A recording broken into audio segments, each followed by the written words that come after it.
بسم الله الرحمن الرحيم.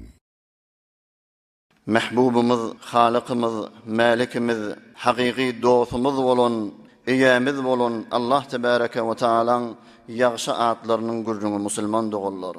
35. adı da El-Gafur Celle Celaluhu. Kur'an'da ken geliyor. El-Gafurur Rahim. Huday Teala gafurdur, mehribandır. Ve Rabbukel gafurudur rahme. Sen eyen gafurdur, rahmet eyesidir. El-Azizul Gafur, Gafurun Halim, Gafurun Şekur. Manası? Huday Teala beter geçimli. Günahlar geçiyen, günahlar örtüyen, dünyada öz bendelerinin günahını örtüye ta kıyamatta biyavrey bolmor yağlık.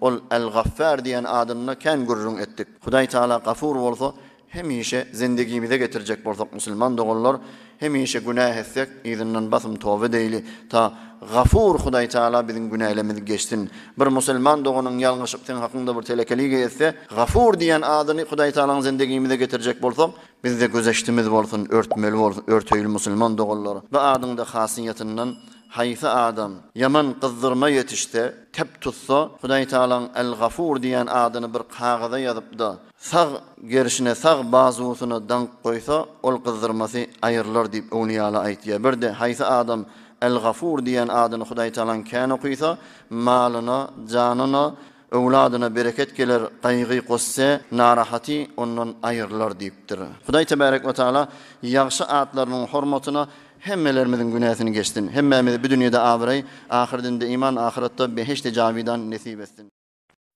برای مشاهده ویدیوهای بیشتر به کانال یوتیوب سخنرانی های علماء ترکمن سر بزنید، مشترک بشید و منتشر کنید، اجر ببرید.